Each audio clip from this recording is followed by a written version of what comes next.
Hey guys, back with another update on the Porsche 962C, and then I'll have some recent acquisitions here at the end of the video.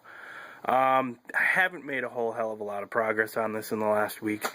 I had a busy weekend last weekend, and then I woke up Sunday morning with a cold and basically just spent the week trying to recover from the stupid, late summer cold. So yeah, progress on the 962 hasn't been, I haven't been making a ton of progress. I got some of the pieces painted.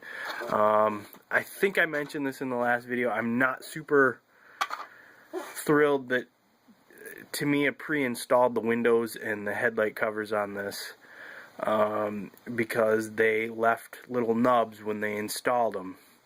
You can still see them slightly, but I had to go in with sandpaper and try to sand down the stupid little nubs that were on each one of these pieces of, well, the clear plastic. Each one of the pieces of clear plastic had a little bit of a nub that I had to get rid of.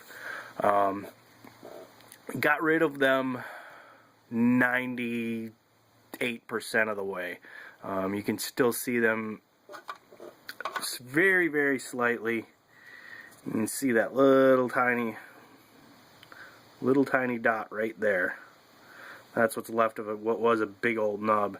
You can see one there as well. Tiny dot there. Again, these are a lot better than they were when I had to clean them up, and you can see, again, tiniest little dot right in the window there. But yeah, I mean, I had to go in there with sandpaper, sand the damn thing down, and then of course your clear parts are all mucked up and scratched all to hell, so I had to go in with Future and put some Future on there to get rid of the sand marks, which that actually worked just fine. It got rid of all the scratches, and you can't, you look at it, you can't tell at all that they had been so scuffed up that they were not even see-through anymore. So that's the progress on the outer bodywork. I also scribed the panel, the little panel lines a little bit deeper than they were to begin with. And then the other stuff, I got the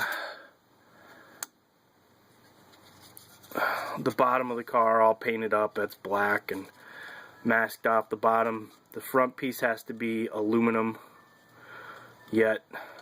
This is supposed to stay gray. I don't know why I bothered to mask all this off, because once I finish the car, it will be epoxied onto a display base. So I'm just mental, I guess. I did it just to do it. So, did that. And then the bits and pieces, the brakes have to be painted up yet. But I got the transmission sprayed in titanium gold. I'm going to hit it with some panel line wash to bring out some of the detail. I have to paint this back piece separately with a brush. But yeah, I mean, there's my pieces. They've all got to have some handwork done to them to pick out details and do stuff like that. Excuse me, I'm still getting my voice back. So the other thing that I did, and this actually kind of goes into my recent purchases. I did mention this on I think my last video that I picked this stuff up. I am, like Gilbert and a bunch of the other guys, I do make my own, airbrush cleaner and airbrush thinner that works pretty great with acrylics. But I saw on another video somebody had mentioned this stuff. This, if it'll focus, this high performance. God, I'm sorry guys, I'm getting a bit of a hand tremor right now. This high performance reducer. There it is, from Createx. I think it's from Createx. Yeah, it's from Createx. Somebody had mentioned that this stuff works really well for thinning acrylic paint. So I found this bottle on Amazon. It's a 16-ounce bottle. I was going to buy an 8-ounce bottle. that was like $14. This one here was $15, so I was like, alright, well, let's get that one instead. I used this with this car for the first time. I used it with my Stynal Res to begin with. I thinned my Stynal Res down with this stuff. And, you know, with the thinner that I make, it works fine for thinning. But I still get the issue with paint drying on my needle a little bit. When I used this stuff in place of mine, I sprayed the whole thing, and I did not have any paint, any of that Stynal Res dry on my needle. So, I mean, just for that, this stuff has really impressed me. Then when I sprayed the black, that's just Vallejo Model Air Black. I sprayed that stuff, and I sprayed half of it. I sprayed the inner part. I sprayed all of that there with the Model Air Black that I thinned with this high performance reducer. Did not have an issue with it drying and clogging the airbrush once. Had to add some more to paint this other side here, and I didn't, you know, just to try it out, I did not thin it at all. I just ran it straight out of the bottle, because generally Model Air Black is really thin to begin with, and it sprays really well right out of the bottle, but it will dry on the needle, and just as I suspected, not thinning it at all, it dried on the needle, and I was constantly having to stop and clean off the needle so that I could unplug the airbrush. If you can find a bottle of this for a decent price on Amazon, I would highly recommend people try it out. So far, I am really impressed with the stuff.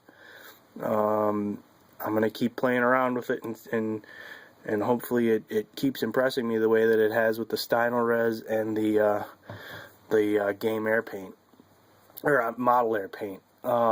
So yeah, that's really pretty much it for the update on the 962. It's like I said, I was sick all week, so I really didn't get anything done. All the work that you're looking at was really kind of done in the last few days here. Back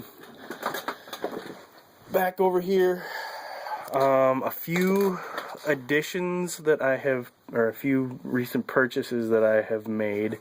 Got some more, oops, pardon my shaky hand again. Got some more water slides for Gundam kits. Oops, it's upside down. You can see there's some skulls and crossbones and just random numbers and symbols and stuff like that. Great water slides for Gundam kits. I got another one that I'll find a use for somewhere on some kit. So I picked up a couple sheets of those.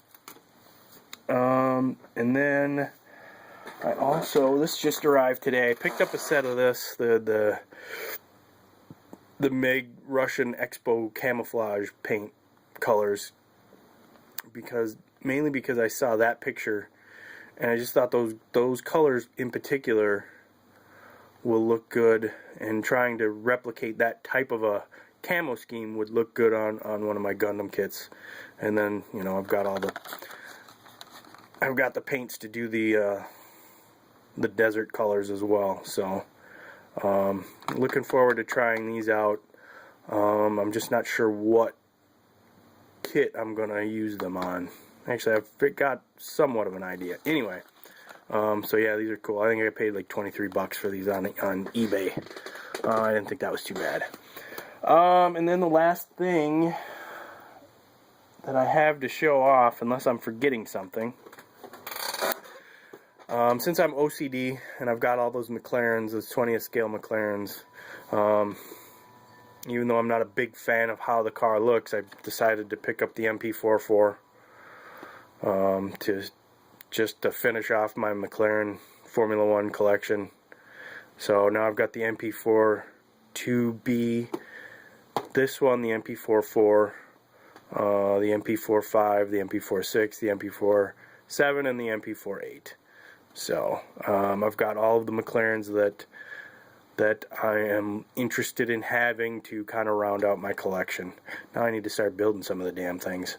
But yeah, these kits are weird.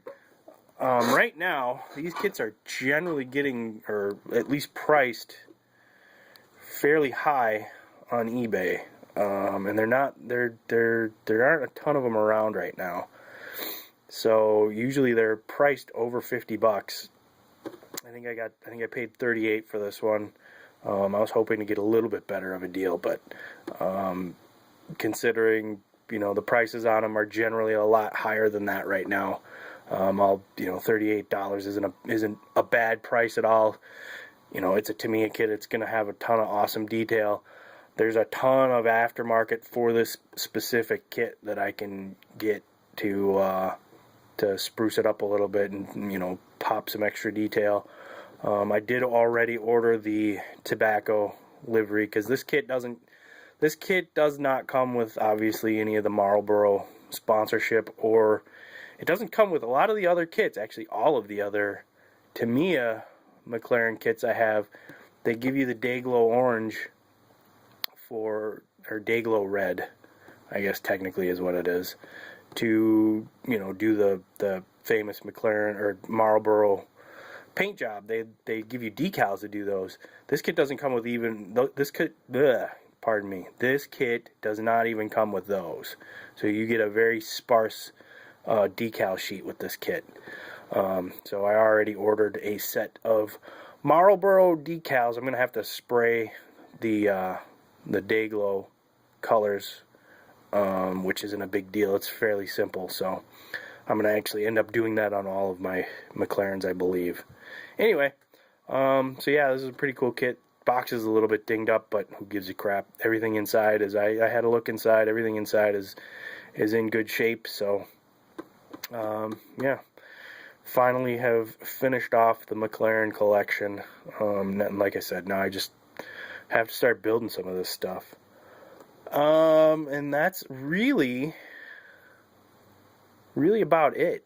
I can't really think of anything else I've really picked up. I picked up a flexi file today at the local hobby shop. I actually went there looking for some more Vallejo Game Air Black, and they were out. So I was like, well, there's got to be something else I could use, and I didn't have a flexi file, so I decided to get one of those, and I now have a flexi file that I can use to sand down some curved things.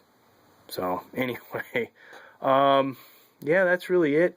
I've got a few more models that are currently being shipped to me. One shipment's a couple of Gundam kits that I got from HLJ that are clearly on the slowest boat from Japan because they're taking forever to get here. And then I have another TIE interceptor that I bought because I didn't think the first one was ever going to show up. It took them well over a month to get me the first one. So, yeah, that's. I say it took them. It took the guy on the person that I bought it from on eBay well over a month to get it to me. Anyways, whatever. Rambling at this point. Yeah, that's it for my update. Thanks for paying attention if you paid attention to the whole thing. I don't know. Thanks for watching, everybody. I will have more updates on the 962 as I make progress on it. Thanks for watching, everybody. Bye-bye.